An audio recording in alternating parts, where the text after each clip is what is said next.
बूढ़े गिद्ध ने बताया कि बुढ़ापे में औलाद साथ क्यों छोड़ जाती है। आज का वीडियो बिना स्किप किए सभी को देखना चाहिए, क्योंकि बुढ़ापा तो एक दिन सभी पर आएगा। जो आज बालक है वो कल युवा बनेगा, परसों जवान होगा और आगे फिर बुढ़ापा स्वीकार करना ही पड़ेगा। चाहे कुछ भी कर लो, इसमें किसी की नहीं सुनी जाएगी। ऐसा नहीं है कि कोई व्यक्ति अधिक धनवान है तो वो कुछ रिश्वत दे देगा तो बुढ़ापा उस पर असर नहीं करेगा।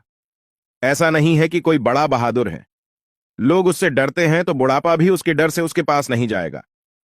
चाहे कोई ज्ञानी हो, धनी हो, बली हो या गुड़ी हो, सबके सारे हुनर धरे के धरे रह जाएंगे।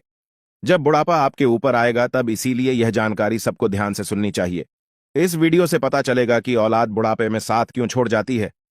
इस बात को समझने के लिए हमें इस कहानी को ध्यान से सुनना चाहिए। किसी जंगल में एक बड़ा भारी बरगद का वृक्ष था। उस वृक्ष पर हजारों भांत भांत के पक्षी दिन भर रहते थे, या यूं कहिए कि पूरे जंगल के पक्षी उस वट वृक्ष पर विश्राम करने के लिए जाते रहते थे। कुछ पक्षियों का तो वो वृक्ष स्थायी निवास स्थल था। उस वृक्ष पर रहकर पक्षी अपार आनंद की अनुभूति प्राप्त करते थे। कहते हैं, हम जब किसी स्थान पर या किसी व्यक्ति के साथ एक लंबे समय तक रहते हैं तो हमें उससे मोह हो जाता है। इसी तरह उस वृक्ष पर रहने वाले सभी पक्षियों को उस वट वृक्ष से मोह हो गया था। एक दिन के बाद जंगल में सूखा पड़ गया। कई वर्षों से पानी नहीं बरसा। जंगल के वृक्ष सूख सूख कर मुरझाने लगी। वो बट वृक्ष भी पानी न बरसने के कारण सूखने लगा। समर्थ पक्षी धीरे धीरे करके उस वृक्ष को छोड़कर जाने लगे। जब वो वृक्ष पूरी तरह से सूख गया, उसके पत्ते डालियां टूटकर नीचे गिरने लगीं। तो उस वृक्ष पर रहने वाले सारे पक्षी उस वृक्ष को त्याग कर किसी दूसरे स्थान पर चले गए। केवल एक बूढ़ा गिद्ध उस वृक्ष पर अकेला बैठा रह गया। उसने देखा कि वृक्ष पर रहने वाले सारे पक्षी एक एक करके वहां से जा चुके हैं। कुछ पक्षियों ने उस बूढ़े गिद्ध से भी चलने को कहा, परंतु गिद्ध ने जाने से मना कर दिया। बूढ़े गिद्ध ने सोचा कि मेरा जन्म इसी पेड़ पर हुआ है, इसी वृक्ष पर मैं खेल कूद कर बड़ा हुआ हूं। मेरे जीवन के सारे सुख मुझे इसी वटवृक्ष ने दिए हैं। आज जब इसके ऊपर विपत्ति है तो मैं इसे विपत्ति में छोड़कर अकेला कैसे चला जाऊं। इस वृक्ष ने मुझे पाल पोस कर बड़ा किया है, दुख सुख में मेरा साथ दिया है। मैं इस वृक्ष का ऋणी हूं। मैं मरकर भी इस वृक्ष को छोड़कर नहीं जाऊंगा। वे लोग बड़े खुदगर्ज होते हैं जो अपने मां बाप को बुढ़ापे में छोड़कर चले जाते हैं या परदेश में रहकर सुखपूर्वक जीवन यापन करते हैं। घर पर अपने वृद्धजनों को भूल जाते हैं। ऐसी संतान के लिए धिक्कार है जो अपने मां बाप के बुढ़ापे का सहारा नहीं बनती। सोचो, जब तुम असहाय थे तब तुम्हारे मां बाप ने तुम्हारा साथ छोड़ा था क्या? जब तुम बीमार हुए थे तब भी तुम्हें छोड़कर कहीं गए थे क्या? जब तुमने किसी से झगड़ा किया और तुम संकट में पड़ गए थे तो क्या तुम्हारे मां बाप ने तुम्हें अकेला छोड़ा था? जब उनके मन में किसी अच्छी चीज को खाने की इच्छा उत्पन्न हुई थी तब उन्होंने वो चीज तुम्हें छोड़कर कभी अकेले खाई थी क्या? आज वो बूढ़े हो गए तो तुम्हें उनसे घृणा होने लगी। तुम्हारे लिए उन्होंने इतना किया, तुम उनके लिए इतना भी नहीं कर सकते कि उनके बुढ़ापे की लाठी बन जाओ। बूढ़े गिद्ध ने मरते दम तक वृक्ष का साथ न छोड़ने की कसम खाई। कुछ दिन और बीते तो वृक्ष बिल्कुल जर्जर हो गया। उसे दीमक काटने लगी, लेकिन गिद्ध फिर भी उसे छोड़कर नहीं गया। दिन में थोड़ा इधर उधर घूमकर अपना भोजन जुटा लेता था और शाम होने पर उसी सूखे हुए वृक्ष पर आकर बैठ जाता था। इसी तरह से कई रोज बीत गए। जो पक्षी उसे छोड़कर दूसरे स्थान पर चले गए थे, उन्होंने सोचा कि गिद्ध काका अभी भी उसी सूखे वृक्ष पर बैठे रहते हैं। क्यों ना हम सब मिलकर उनके पास चले और उन्हें समझा बुझाकर अपने पास बुला लाएं। यही सोचकर कुछ पक्षी बूढ़े गिद्ध के पास गए और उन्हें अपने साथ चलने का आग्रह किया। कहने लगे, गिद्ध काका, तुम कहां इस सूखे हुए वृक्ष पर बैठे रहते हो? इस वृक्ष का जीवन खत्म हो चुका है। कहते हैं, वही जीव का श्रेष्ठ है जिसमें धर्म की हानि ना हो। वही देश श्रेष्ठ है जहां कुटुंब का पालन हो सके। ये वृक्ष बिल्कुल जर्जर हो गया है। दीमक इसे रात दिन खाए जा रही है। किसी दिन हवा के तेज झोंके के साथ ही यह गिर जाएगा। फिर तुम कहां जाओगे? विद्वान लोग कहते हैं कि शत्रु, कर्जा, अग्नि, बीमारी, इन चारों को समय रहते दवा देनी चाहिए। जो इनसे अपना समाधान नहीं करता वो बेमौत मारा जाता है। ठीक इसी प्रकार तुम्हें भी इस वृक्ष को छोड़कर किसी खुशहाल स्थान पर अपना निवास बना लेना चाहिए। दोस्तों, समस्त पक्षियों के समझाने पर भी बूढ़ा गिद्ध उस वृक्ष को छोड़ने के लिए तैयार नहीं हुआ।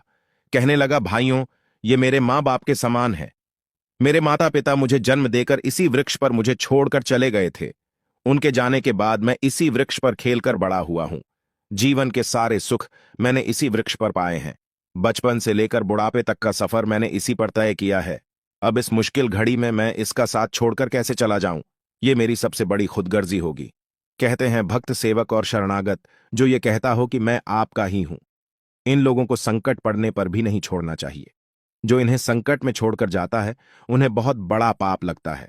और जिसने अपना पालन पोषण किया हो, दुख सुख में साथ ना छोड़ा हो, ऐसे माता पिता को छोड़ता है तो वो अपराध का भागी होता है। उन संतानों को कभी मनुष्य की जाति में जन्म नहीं मिलता। गिद्ध ने कहा, मैं अपनी मृत्यु तक इसी वृक्ष पर रहूंगा। आप लोग जाइए यहां से। गिद्ध की बात सुनकर सारे पक्षी निराश हो जाते हैं। वे लौट कर वापस चले जाते हैं। कुछ कुछ तो कहने लगे, भैया इस बूढ़े गिद्ध के साथ साथ इसकी बुद्धि भी सठिया गई है, इसलिए उसे हमारा समझना अच्छा नहीं लगता। अगले दिन कुछ पक्षी उसे फिर समझाने के लिए आए, लेकिन उसने जाने से फिर मना कर दिया। इस बार सारे पक्षी लौटकर अपने घर नहीं गए। वे सीधे इंद्र के पास पहुंचे और उन्हें सारी बात बताई कि हे भगवान, हम जिस वन में रहते हैं वहां कई वर्षों से पानी नहीं बरसा है। पूरा जंगल पानी से शून्य है। पेड़ पौधे सब सूख चुके हैं। जंगल के सभी जीव जंतु जंगल छोड़कर दूसरे स्थान पर चले गए हैं। पर दुख की बात यह है कि जिस पेड़ पर हम लोग रहते थे, उसी बरगद पर एक बूढ़ा गिद्ध भी रहता था। हम लोग तो चले आए, पर वो गिद्ध उस वृक्ष को छोड़कर कहीं नहीं जाना चाहता। वृक्ष सूख कर जर्जर हो चुका है। वो कभी भी गिर सकता है। हम लोग उन्हें समझाने गए थे, पर वो फिर भी उस वृक्ष को छोड़ने के लिए तैयार नहीं हुए। वो कह रहे थे कि मरते दम तक मैं इस वृक्ष का साथ नहीं छोड़ूंगा। इसलिए हे भगवान, आप स्वयं चलकर उन्हें समझा दीजिए। शायद वो आपका कहना मान जाए। पक्षियों के निवेदन को इंद्र ने स्वीकार कर लिया और इंद्रदेव उन पक्षियों के साथ उस वन में जाकर उस बूढ़े गिद्ध को समझाने लगते हैं।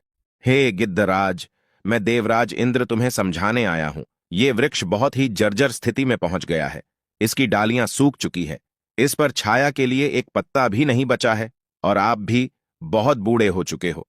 किसी दिन यह वृक्ष गिर गया तो आपकी मृत्यु हो सकती है। इसलिए इस वृक्ष को छोड़कर किसी सुरक्षित स्थान पर चले जाइए। इंद्र की बात सुनकर बूढ़ा गिद्ध कहने लगा, हे भगवान, एक बात बताओ, जब मेरा जन्म हुआ था तो मेरे माता पिता मुझे इसी लक्ष्य पर छोड़कर स्वर्ग से धार गए थे। मैं जब असहाय था तो मुझे इसी ने पाल पोस कर बड़ा किया। मैं इसी पर खेला कूदा हूं, इसी पर रहकर सारे सुख उठाए हैं। इसी वृक्ष पर रहते रहते मैं बूढ़ा हो गया। मेरा पूरा जीवन इसी वृक्ष की छांव में बीता है। आज जब इस वृक्ष पर विपत्ति आ गई तो मैं इसे छोड़कर कैसे चला जाऊं? अक्सर लोग यही करते हैं कि विपत्ति आने पर गरीबी में वे अपने हितैषियों का, अपने चाहने वालों का साथ छोड़कर चले जाते हैं। मैं उन मतलबी लोगों की तरह नहीं हूं। मैं मरते दम तक, आखिरी सांस तक अपने माता पिता के तुल्य इस वृक्ष का साथ निभाऊंगा। गिद्ध का ऐसा अद्भुत प्रेम देखकर देवराज इंद्र बहुत खुश हो जाते हैं। कहते हैं, गिद्ध, मैं तुम्हें वरदान देना चाहता हूं। बताओ तुम्हें क्या चाहिए? तब बूढ़ा गिद्ध कहता है, हे भगवान, यदि देना चाहते हो तो मुझे वरदान नहीं चाहिए। इस बरगद को वरदान दे दीजिए ताकि यह हरा भरा हो जाए, इसकी आयु बढ़ जाए। मैं तो वैसे भी बूढ़ा हो चुका हूं। थोड़े बहुत दिन का जीवन शेष बचा है। मेरे बाद इस वृक्ष की छाया में हजारों पक्षी सुखी रहेंगे। सबका भला होगा तो मुझे भी खुशी होगी। गिद्ध की बात सुनकर इंद्र ने उस वृक्ष को फिर से हरा भरा बना दिया। पूरे जंगल में पानी बरसा दिया। सारे जंगल के वृक्ष फिर से हरे भरे हो गए। चारों तरफ हरियाली छा गई। जो जीव जंतु, पशु पक्षी जंगल को छोड़कर चले गए थे, वे फिर से उसी जंगल में लौट आए। सारे पक्षी उसी बरगद पर आकर कलरव करने लगे। सब पक्षी उस बूढ़े गिद्ध काका की खूब सेवा करने लगे। उनके लिए भोजन पानी सब वही लाकर देते थे। दोस्तों, इस प्रकार गिद्ध का शेष जीवन सुखपूर्वक बीत गया। हमें भी इस कहानी से सीख लेनी चाहिए कि अपनों का बुरे वक्त में कभी साथ नहीं छोड़ना चाहिए, खास करके जिसने आपको जन्म दिया है उस मां का, और पालन पोषण करने वाले उस पिता का। वो आपके जीवन दाता है। आपको पाल पोसकर बड़ा करने में उन्होंने बहुत तकलीफ उठाई है। उनके बुढ़ापे में यदि आप सहारा नहीं बन पाए तो वह जीवन किसी काम का नहीं रहेगा।